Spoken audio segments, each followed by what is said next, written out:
여러분들 우리 지도학습 알고리즘이 총 14개의 강의로 이루어져 있죠. 생각해보면은 처음에 리뷰를 해서 시작해서 리니어 리그레션에서 우리가 이론에 들어가기 시작했죠. 그리고 리니어 클래시피케이션으로 왔고 그 다음에 클래시피케이션 문제에서 조금 중요한 SVM까지 다뤄서 우리가 이제 뭐 중반부까지 다 넘었어요. 중후반부 이제 마지막 남은 세 강의가 있죠.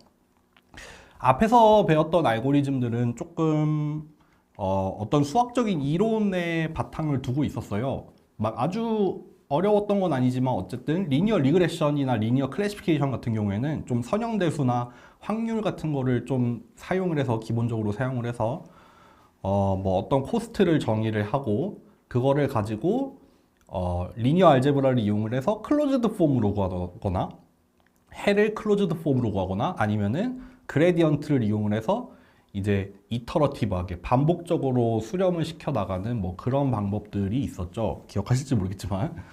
그리고 이제 중반부에 조금 어려운 토픽이 나왔었죠. SVM으로 오면서 그거가 이제 좀 어려운 이론이 되겠죠. 컨벡스 옵티미제이션이라는 조금 어려운 수학 이론을 들고 와서 이제 그걸 가지고 조금 특별한 형태의 최적화 문제를 풀어내는 SVM이라는 모델을 봤었죠. 그래서 사실 우리가 앞에서 봤던 것들은 좀 그런 어떤 이론적인 배경이 있었어요. 이론적인 배경을 갖고 있는 그런 알고리즘부터 시작을 했는데 이제 남은 세 강에서는 그런 수학적인 이론보다는 조금 더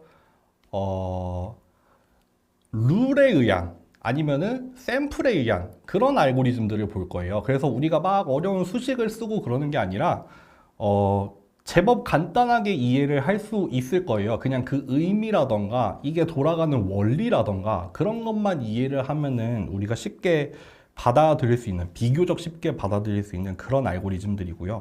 그래서 남은 세 강은 어떻게 이루어지냐면은 일단 오늘 디시전 트리라는 알고리즘을 배울 겁니다. 요거는 리그레션도 가능하고 클래시피케이션도 가능한 디시전 트리라는 건데 얘는 좀 기본적으로 한계가 있어요. 얘가 우리가 앞에서 봤던 알고리즘들처럼 아주 뛰어난 성능을 내지는 못해요. 근데 얘를 하는 이유는 이번 강의에 이어지는 다음 강의에서 우리가 랜덤 포레스트라는 걸 배울 거거든요. 그게 뭐냐면은 디시전 트리를 가지고 우리가 지금 단어만 봐도 뭐 12강에서는 디시전 트리고 13강에서는 랜덤 포레스트거든요. 트리가 포레스트가 되잖아요.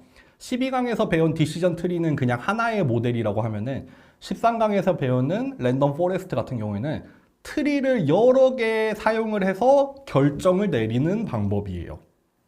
그래서 12강에서 배우는 디시전 트리는 이제 하나의 어떤 유닛, 어떤 단위가 된다고 생각을 하시면 되고 이제 다음 강에서 배우는 랜덤 포레스트에서는 이제 수많은 디시전 트리를 가지고 클래시피케이션이나 리그레션을 하는 방법. 그래서 그걸 통해서 어떻게 성능이 좋아질 수 있는지. 그리고 여러 개의 트리를 사용을 할 때 얘네들을 어떤 식으로 관리 내지는 어떤 식으로 학습을 시켜야 좋은 성능을 낼 수 있는지. 그런 것들을 다루는 내용이 랜덤 포레스트가 될 거예요. 그래서 12강, 13강은 이렇게 디시전 트리랑 랜덤 포레스트를 다룰 거고 마지막으로 14강에서는 K 니어리스트 네이버라는 어떤 알고리즘을 배울 건데 이거는 앞에서 봤던 알고리즘들이랑 전혀 다르게 수학적인 이론을 가지고 하는 게 아니라 샘플을 가지고 돌아가는 알고리즘이에요. 우리가 가지고 있는 학습 데이터를 가지고 돌아가는 알고리즘이거든요. 그래서 좀 다른 형태가 될 거고 이거 역시 마찬가지로 뭐 돌아가는 원리 같은 것만 잘 이해를 하시면은 받아들이는데 큰 문제가 없는 그런 알고리즘이 될 겁니다. 네, 그래서 일단 12강 디시전 트리를 한번 시작을 해볼게요.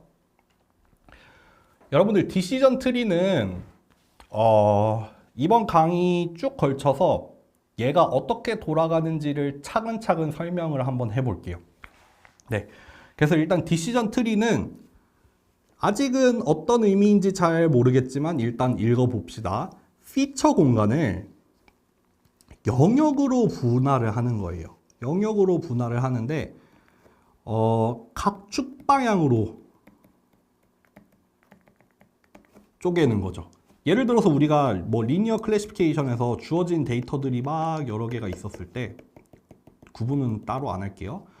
이렇게 뭐 리니어한 바운더리를 찾아낸다거나 아니면은 뭐 SVM을 가지고도 이런 걸 찾아낼 수 있었는데 여기에다가 또 뭐 넌리니어 피처를 가지고 온다 하면은 이런 식의 형태의 굉장히 불규칙적이고 비선형적인 이런 바운더리를 찾을 수 있었잖아요. 디시전 트리는 뒤에서 좀 더 자세하게 설명하겠지만 예를 들어서 이렇게 2차원의 공간이 있다면은 이런 식으로 딱 구획을 나눕니다. 뭐 예를 들면은 이렇게 나누고 또 뭐 여기를 이렇게 더 잘게 쪼개고 이렇게 쪼개고 이렇게 그냥 구역 우리 여기 전체가 예를 들어서 2차원의 피처 공간이라고 하면은 이것들을 수직 또는 수평한 선으로 점점 잘게 쪼개 나가는 거예요. 이게 디시전 트리예요. 별로 그렇게 특별한 게 없어요. 그냥 여기 뭐 예를 들어서 여기가 첫 번째 피처, 여기가 두 번째 피처라고 하면은 여기서 첫 번째 선부는 여기 x2라는 어떤 값을 기준으로 영역을 하나 쪼갰죠. 그 다음에는 요 값을 기준으로 또 뭐 하나를 쪼갰죠. 이런 식으로 그냥 차례차례 쪼개 나가는 이런 형태입니다. 특별할 게 없어요. 그래서 그러면 이렇게 공간을 분할하는 일련의 규칙들이 있어요. 규칙이라고 했지만 사실 간단하게 얘기하면은 스레시 홀딩이에요.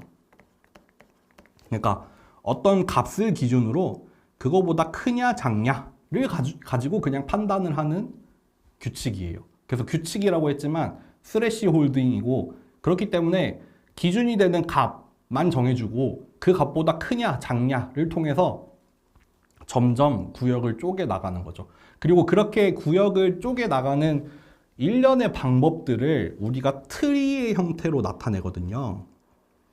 우리가 한국말로는 의사결정 나무라고 하죠. 영어로는 디시전 트리라고 하는데 트리의 형태가 나타날 겁니다. 그래서 장점이라고 하면은 장점이자 뭐 특징이라고 하면은 우리는 이전까지 봤던 모델들은 뭐 바운더리가 리니어할 거다.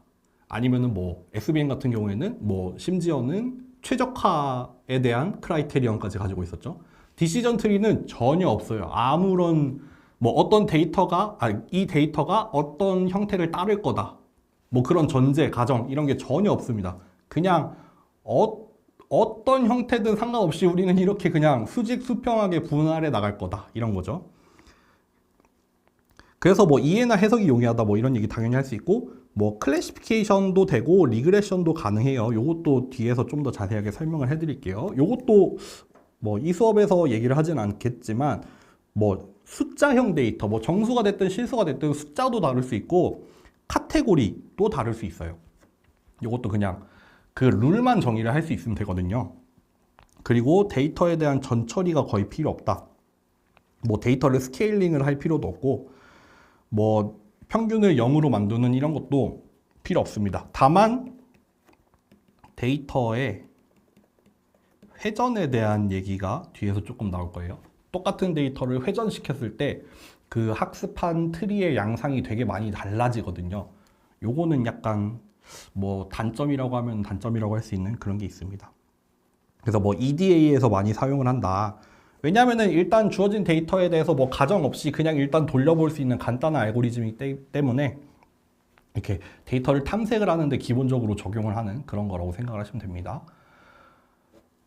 여기 단점이 따로 나와 있었네요. 데이터의 회전에 대해서 민감해요. 작은 변화에 대해서 민감하다는 얘기도 뒤에서 조금 얘기가 나올 수 있고 이 과적합에 대한 얘기가 결국 어떻게 보면은 다음 시간에 나오는 랜덤 포레스트까지 이어지는 토픽이 돼요.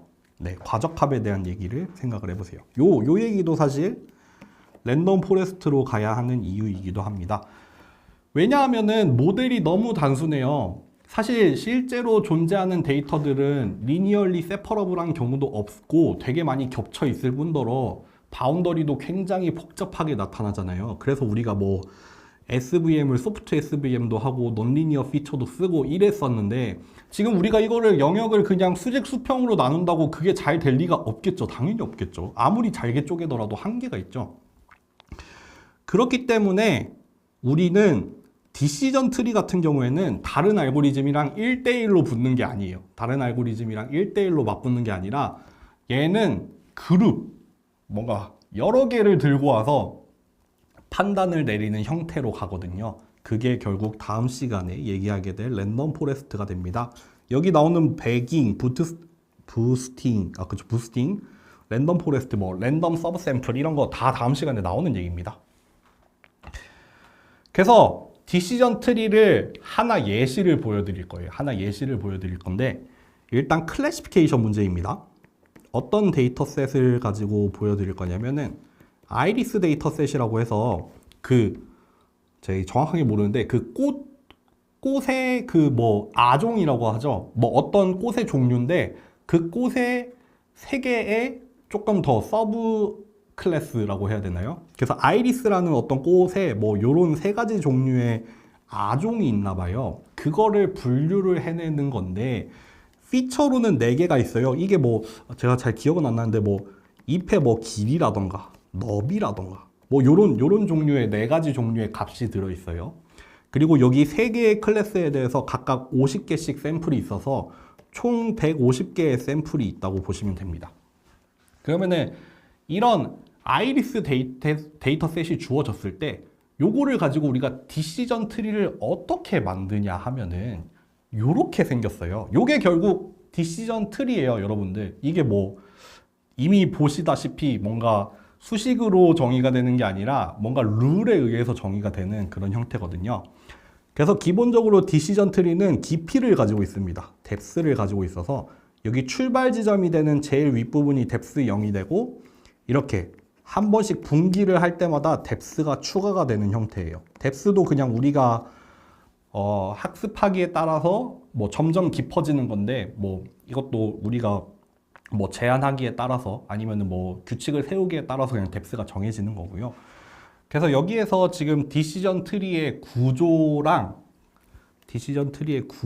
더불어서 일종의 학습 방법까지도 학습 과정까지도 설명을 하는 페이지라고 생각을 하시면 돼요. 이렇게 뎁스가 이렇게 나누어지고 그러면 우린 첫 번째 뎁스 0의 첫 번째 노드 내지는 우리가 요거를 노드라고도 하고 리프라고도 해요. 트리니까 잎사귀잖아요. 요거 첫 번째 잎사귀라고 생각을 하시면 돼요. 여기 맨 첫 번째 줄에 보면은 뭐가 있냐면은 규칙이죠, 규칙. 우리가 4가지 종류의 피처가 있었는데 그 중에 한 종류의 피처예요. 그거에 대해서 이제 스래시 홀딩을 하는 거죠. 요러한 규칙을 던진 다음에 요거에 대한 참과 거짓으로 이제 밑에 레벨로 내려가는 거고요. 근데 여기에서 좀 더 보면은 여기 두 번째 줄에는 뭐가 있냐면은 진이라는 게 있어요. 이게 뭐냐면은 뒤에서 설명을 하겠지만 진이 임퓨리티 메저라는 거예요. 이게 사실 결국 뭐냐면은 지금 이 해당 노드가 얼마나 구분을 잘 해내고 있는지를 평가를 하는 거예요. 0이면 좋은 거예요. 그러니까 결국 이 디시전 트리는 뭐 예를 들어서 진이 메저를 가면 갈수록 줄이는 방향으로 트리가 생성이 된다고 보시면 돼요. 요거는 뒤에서 좀 더 설명을 할 거예요. 결국 일단 진이가 뭔지는 모르겠지만 지금 해당 노드가 얼마나 클래스들을 잘 구분을 해내고 있는지를 나타내는 어떤 메저고요. 작으면 작을수록 좋은 값입니다. 지금 이 첫 번째 노드에 해당하는 전체 샘플의 수가 150개인데 각각의 클래스에 대해서 지금 50개가 있다는 얘기예요. 50개가 있고 그 중에서 일단 이 부분은 뒤에서 설명하겠지만 해당 노드에 우리가 디시전을 뭘로 내릴 거냐라는 거예요. 지금은 사실 3개의 클래스가 다 같은 수의 샘플을 가지고 있기 때문에 3개 중에 어떤 걸로 해도 상관은 없지만 일단 세토사라고 되어 있어요. 요 다음 뎁스로 한번 내려가 볼까요? 여러분들 이렇게 흰색으로 된 노드가 있고 색깔로 칠해진 노드가 있는데 색칠이 된 노드는 뭐냐면 여기서 끝나는 노드예요. 더 이상 하위로 분기해 나가지 않고 여기가 마침표라는 거죠. 그러니까 여기 이 주황색, 초록색, 파란색 요 3개의 노드에서 끝나는 겁니다. 흰색이면은 아직 더 내려갈 게 남았다라는 거죠. 여기 이 주황색 노드를 보면 아시겠지만 우리는 이제 더 갈 데가 없으니까 룰은 없어요. 그쵸? 룰은 이제 더 필요 없어요. 근데 여기 이 해당 노드에서 지금 이 첫 번째 위에 있는 이 부모 노드에서 내려온 이 질문에 대해서 true라고 했을 때 여기가 true에 해당하는 샘플은 총 50개가 됐대요. 학습 데이터 전체 중에 여기까지 내려온 애들은 50개고 그 50개가 각각 어떤 클래스인지 봤더니 요 첫 번째 클래스에 전부 다 속하고 나머지 클래스의 샘플은 없었죠. 그렇기 때문에 주어진 새로운 입력이 여기서부터 출발을 해서 만약에 여기에 도착한다면은 우리는 디시전을 뭘로 내리면 된다? 세토사로 내리면 된다. 세토사가 뭐겠어요? 요 50개에 해당하는 클래스가 되겠죠. 마찬가지로 여기 이쪽 같은 경우에는 한 번 더 분기를 해요. 요렇게 트리가 한 번 더 뎁스를 내려가면서 쪼개지는 거를 우리 분기한다고 하거든요. 그렇기 때문에 여기에 또 규칙이 하나 나오죠. 지금 같은 경우에는 여기 첫 번째 나왔던 거랑 다른 종류의 피처를 썼어요. 처음에는 뭐 길이를 했는데 여기에서는 폭을 한 거죠. 그래서 요 규칙에 대해서 또 한 번 true랑 false로 갈라질 거고, 일단 이번 노드에서는 그러면은 지니 매저가 0.5가 나왔대요. 아, 여기서 요 얘기를 안 했네요. 여기 같은 경우에는 지니 매저가 0이 나왔죠. 그렇기 때문에 요거는 뭐 더할 나위 없이 좋은 경우죠. 왜냐하면은 하나의 클래스로 딱 나눠 떨어졌으니까요. 반면에 여기는 아직 0.5예요. 0.5고 여기에 속하는 샘플은 100개인데 봤더니 두 번째랑 세 번째 클래스가 50개, 50개예요. 그랬기 때문에 한 번 더 분기를 한 거겠죠. 그래서 한 번 더 분기를 해보니까 이제 도착하는 이 지점에서는 지니 매저가 좀 떨어졌죠. 원래 0.5였는데 한 번 더 쪼갰더니 좀 더 떨어졌고, 전체 샘플, 여기에 속하는 샘플은 54개인데 각각 49개 5개가 됐더니 요 두 번째 클래스로 여기서는 디시전을 내리겠다. 마찬가지로 여기는 지니 매저가 더 낮아졌죠. 여기까지 온 샘플은 46개인데 0개, 1개, 45개. 그래서 세 번째 걸로 구분을 하겠다 이거죠. 여러분들 결국에는 이거를 학습을 하면서 사실 뭘 보냐면은 요거 색깔을 좀 달리해서 표현을 해드릴게요. 디시전 트리를 학습을 할 때 결정해야 될 거는 결국 이거예요. 이 규칙이죠. 어떤 피처를 사용을 해서 어떤 값을 가지고 쪼갤 거냐. 그리고 그렇게 쪼갰을 때 우리가 이렇게 분기가 된 노드에서의 지니 매저를 구할 수 있잖아요. 내가 이 규칙을 가지고 쪼개서 나온 지니 매저들이 있을 거란 말이에요. 이 지니 매저들이 작아지는 방향으로 우리가 새로운 룰을 만들면 되겠죠. 그래서 예를 들면은 지금 현재 노드에서 지니 매저를 한번 계산을 해보고 얘가 충분히 작다, 얘처럼 충분히 작은 값이 나온다 라고 하면은 이제 더 이상 분기할 필요가 없는 거고, 여기서는 지니 매저를 한번 계산을 해왔더니 아직 크죠. 그러니까 좀 더 분기할 필요가 있다. 그러면은 요 규칙을 찾아내는 겁니다. 피처를 지금 같은 경우에는 4개의 피처 중에 하나의 피처를 선택을 해보고, 그리고 비교를 할 값도 이렇게 바꿔가면서 이거를 막 달리 했을 때 그러면은 각각에 대해서 분기된 노드의 지니 매저들을 구할 수 있잖아요. 그래서 그 지니 매저를 각각의 경우에서 구해본 다음에 그게 작아지는 방향으로 분기를 해 나가면 되죠. 근데 앞에서 봤던 알고리즘들처럼 그런 거를 수학적인 식으로 막 정의를 해내기는 어려워요. 이게 막 최적화를 이루는 것도 아니고 조금 약간 경험적으로 하는 거죠. 어떻게 보면은 트라이얼 앤 에러라고도 표현을 할 수 있지만, 물론 나름의 크라이테리언들은 있습니다. 저희 수업에서 그렇게 자세하게 다루지는 않겠지만 스플리팅 크라이테리언이라고 검색을 하시면 나올 거예요. 우리가 디시전 트리를 학습을 해내가는데 언제 어떤 조건으로 분기를 할지를 결정을 하는 그런 조건들이 이미 알려져 있는 방법들이 있습니다. 네. 근데 어쨌든 요 페이지를 통해서 우리는 디시전 트리를 어떻게 표현을 하고 학습은 어떻게 이루어지고 이런 것들을 알 수 있겠죠. 이거를 실제로 피처 공간에서 나타내면 요거예요. 여기 앞에 있는 이거를 바로 그려놓은 게 요 그림이거든요. 여기 depth 0에서 우리가 length를 보고 여기 어떤 값이 있었잖아요. 정확하게 하면은 2.45였네요. 2.45를 기준으로 이쪽 노드랑 이쪽 노드로 처음 분기를 했었죠. 그리고 여기 왼쪽 같은 경우에는 끝났었죠. 더 이상 분기하지 않았었죠. 그러니까 여기 노란색 영역은 이걸로 끝났어요. 그리고 두 번째, 그러니까 뎁스 1에서는 여기 요 폭을 가지고 결정을 했었고, 여기가 기준값이 되는 거죠. 여기가 정확하게 어떤 값이었냐면은 1.75였네요.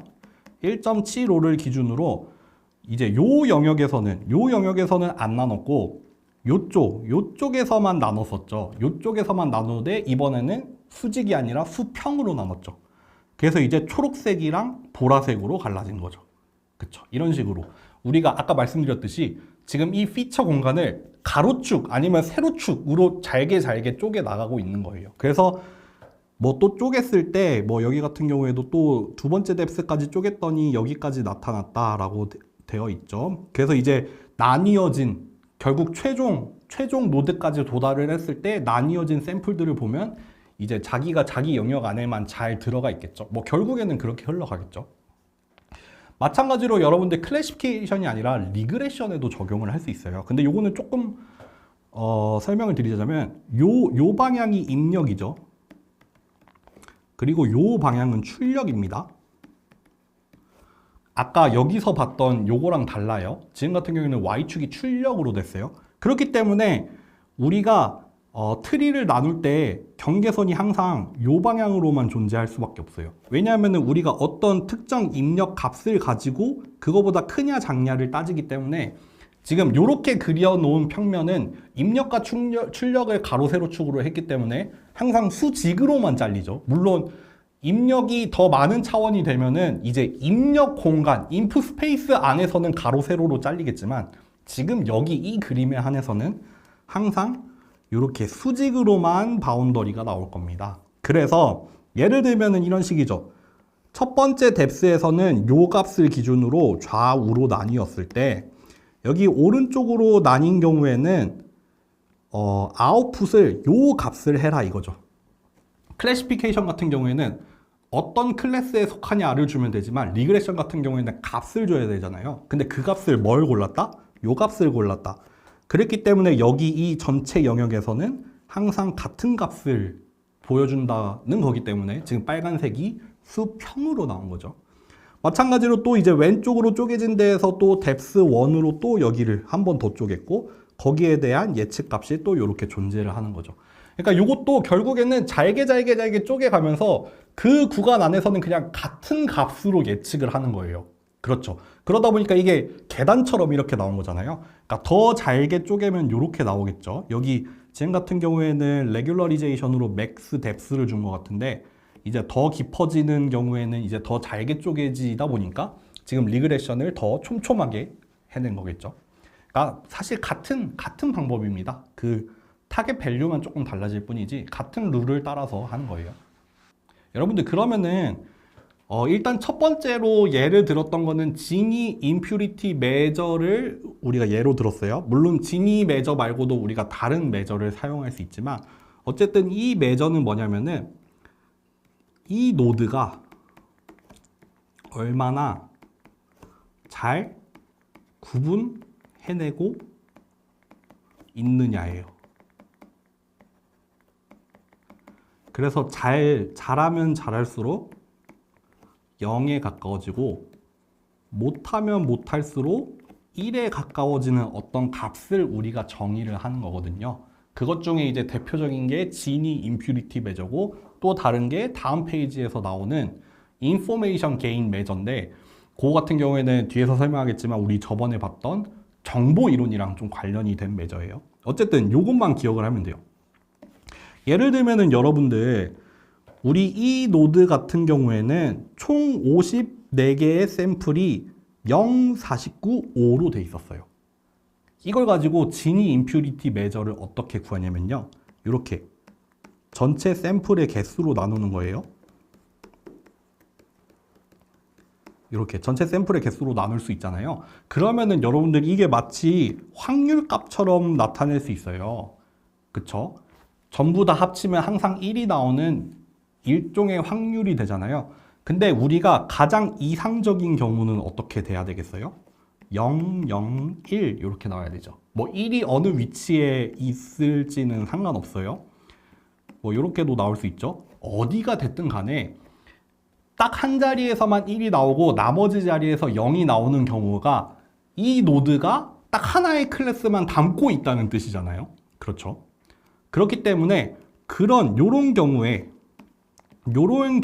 0이 나오는 그런 식이 되어야 될 거고, 최악의 경우는 지금 같은 경우에는 요렇게 나오는 게 최악의 경우잖아요. 그쵸? 어떤 클래스도 툭 튀어나가는 게 아니라 다 비슷비슷하게 구분이 되어버린 경우잖아요. 이런 경우에 이제 큰 값이 나오는 식으로 정의가 되어야겠죠. 그래서 지니 임퓨리티 메저 같은 경우에는 그거를 어떻게 정의를 했냐면은 1에서 이 각각의 확률 값의 제곱을 빼는 거예요. 여기 하나 예를 들었죠. 여기 요 노드에서 지니 메저가 요 값이 나온 이유가 뭐냐면은 요렇게 p 값을 했잖아요. 요게 결국 p1, p2, p3가 되는 거잖아요. 그러면은 1에서 뭐 얘의 제곱, 얘의 제곱, 얘의 제곱을 빼는 거죠. 근데 첫 번째 거는 어차피 0이니까 요거 두 개를 빼서 계산을 했더니 요렇게 나온 거죠. 지금 보면 아시겠지만 요게 거의 1에 가깝잖아요. 이게 1에 가깝고 요게 작은 값이잖아요. 그러니까 충분히 잘 구분을 해낸 노드라는 뜻이잖아요. 그렇기 때문에 지니 메저가 제법 많이 낮아졌죠. 0.168이면 꽤 0에 가까운 거잖아요. 그러니까 이제 이런 식으로 우리가 이 노드가 지금 얼마나 하나의 클래스만을 잘 담아내고 있느냐를 표현을 하는 값으로 쓰는 거죠. 마찬가지로 여러분들 기억하실지 모르겠지만 우리가 엔트로피라는 걸 정의를 했었어요. 무작위성. 언제 무작위성이 가장 높다고 했었죠? 유니폼 디스트리뷰션인 경우에. 유니폼한 경우에 우리가 엔트로피가 최대라고 했었죠. 그쵸? 반대로 딱 하나만 1이고 나머지가 다 0이면은 이런 경우에는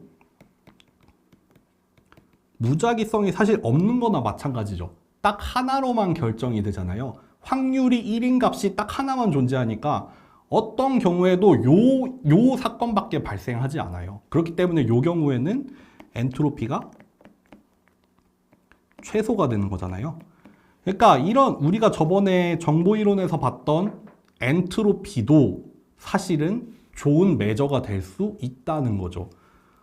우리가 원하는 건 요런 형태를 원하는 거잖아요. 요런 형태를 원하고 요런 경우에 0에 가까워지는 값을 정의를 하고 싶었고, 요거에 이렇게 유니폼해지면 유니폼해질수록 뭐 점점 커지는 그런 값을 원했잖아요.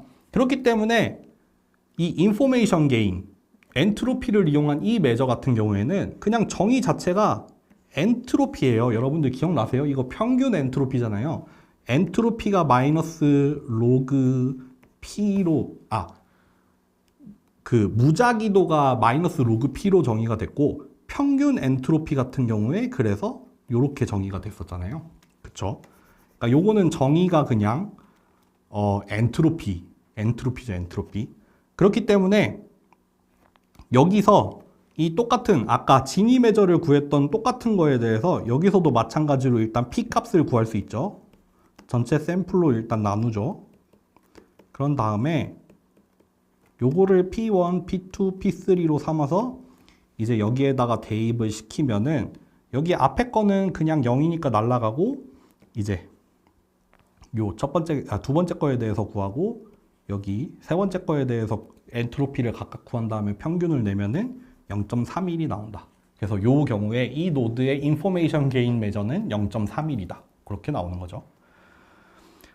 그래서 결국 여러분들 일단 뭐 디시전 트리의 큰 틀은 다 이해하셨어요. 뭐 트리를 어떻게 구성을 하고 각각의 규칙을 어떻게 만들고, 그리고 어떤 메저를 하나 삼아서 뭐 분기 여부를 결정을 할 수도 있고, 그리고 분기를 했을 때 그 기준이 되는 규칙을 어떻게 생성을 할지, 그런 것도 다 이런 뭐 지니 메저, 인포메이션 메저 이런 것들을 사용을 해서 결정을 한다고 보시면 됩니다. 이거 저는 일단 기본적으로 두 개의 메저만을 보여드렸지만 요거 말고도 뭐 여러 가지 메저들이 있는데 그 중에 제일 대표적인 것만 들고 온 거고요. 그래서 일단 그 디시전 트리가 돌아가는 코어는 일단 다 이해를 하신 거고요. 그래서 아까도 얘기했지만 디시전 트리가 오버피팅이 잘 되잖아요. 생각해보면 그렇겠죠. 우리가 만약에 트리의 뎁스에 대해서 제한을 하지 않는다면은 이게 최대한 전부 다 구분이 될 때까지 엄청 잘게 잘게 계속 쪼개 나갈 거예요. 심지어는 만약에 넌리니어한 바운더리가 나온다고 하면은 막 샘플 하나하나만 들어가 있는 그런 노드들이 나올 수도 있어요. 과적합이 너무 쉬워요. 과적합 되기가 너무너무너무 쉽기 때문에 우리는 트리가 너무 막 그냥 막 자기 맘대로 자라나게 해서는 안 돼요. 그런 거에 일종의 제한을 가해서 과적합을 방지를 시키는 건데, 사실 이거는 여러분들 우리 리니어 리그레션에서 리지 리그레션이나 뭐 라쏘처럼 뭐 코스트 펑션에다가 뭐 어떤 뭐 레귤러리제이션 텀을 넣어가지고 뭔가 수학적으로 이론적으로 이런 거를 막을 수는 없어요. 그냥 좀 부수적인 방법을 통해서 그런 거를 제한을 하는 거죠. 예를 들면 아까 그림에서 잠깐 나왔지만 뭐 트리의 최대 깊이를 그냥 제한을 하는 거죠. 이 이상으로는 더 커지지 마, 더 깊어지지 마, 이럴 수도 있고. 그리고 아까도 말씀드렸듯이 노드 안에 너무 적은 샘플이 들어있으면은 분기를 하지 마, 이러는 거죠. 그러니까 너무 잘게 쪼개 들어가다 보면은 노드 하나에 샘플이 하나만 담길 수도 있잖아요. 그러니까 그런 현상을 막기 위해서 노드는 최소한 샘플을 몇 개 이상은 가지고 있어. 그런 경우에만 너는 분기를 할 수 있지. 그렇지 않으면 넌 분기하지 마, 라고 뭐 그런 것들도 정할 수 있고요. 그리고 뭐 전체 리프 노드의 수를 뭐 결정을 할 수도 있을 거고 뭐 이런 식으로. 여러분들 사실 이게 지금 그냥 예로 4개를 보여드렸지만 그냥 뭐 알고리즘마다 트리를 사용하는 알고리즘마다 뭐 자기들에게 맞는 그런 레귤러리제이션 파라미터들이 있어요. 그냥 대표적인 몇 개를 예로 보여드렸을 뿐이지 그냥 이런 식으로 그냥 규칙을 정하는 겁니다. 그리고 이제 마지막으로 트리가 가지고 있는 또 다른 뭔가 한계 내지는 단점으로 뭐가 있냐면은 아까 잠깐 말씀드렸지만 데이터의 회전이 있죠. 데이터의 회전. 여러분들 여기 왼쪽에서 보면은 이거는 노드 하나 가지고 그냥 구분이 되는 거예요. 노드 하나만 가지고 구분이 되거든요. 근데 그 데이터를 조금 회전시켰더니 달라져요. 왜 그러겠어요? 트리라는 애는 태생적으로 수직 아니면은 수평으로만 경계를 만들 수 있잖아요. 이렇게 대각선으로 자르는 거를 못해요. 그러다 보니까 데이터가 회전해 버렸더니 이렇게 찌글찌글하게 계단처럼 이렇게 경계가 생기는 거죠. 그러니까 데이터가 회전해 버리면은 완전 다른 얘기가 된단 말이에요. 왜냐 하면은 항상 기준값을 가지고 그냥 왼쪽 오른쪽 위 아래 이렇게만 나눴기 때문이죠. 네. 그리고 데이터가 조금만 달라져도 왜 그러겠어요, 여러분들? 트리 같은 경우에는 결국 스레시 홀딩을 하는 거잖아요. 어떤 특정 값을 기준으로 얘보다 크냐 작냐를 쪼개기 때문에 이런 경계 위치에 있는 샘플 하나가 있고 없고에 따라서 경계가 굉장히 예민하게 반응을 하겠죠. 얘가 이제 쪼개지느냐 마느냐가 샘플 하나 가지고도 결정이 될 수 있단 말이에요. 그렇기 때문에 데이터가 조금이라도 변하면은, 특히 예민한 민감한 영역에 있는 데이터들이 변해버리면은 트리의 결과 자체가 굉장히 달라질 수도 있겠죠. 네. 여러분들 이렇게 해서 우리 이번 시간에 디시전 트리를 봤어요. 근데 이제 디시전 트리는 말씀드렸다시피 얘가 단독으로 사용이 되기보다는 이제 다음 시간에 배우는 랜덤 포레스트라는 거를 같이 사용을 해서 1대1이 아니라 트리는 숲을 이뤄서 갑니다. 그래서 이제 다음 시간에는 요렇게 배운 트리를 이용을 해서 어떻게 랜덤 포레스트를 만들어서 효과적으로 뭐 클래시피케이션이나 리그레션을 하는지를 배우겠습니다. 네, 감사합니다.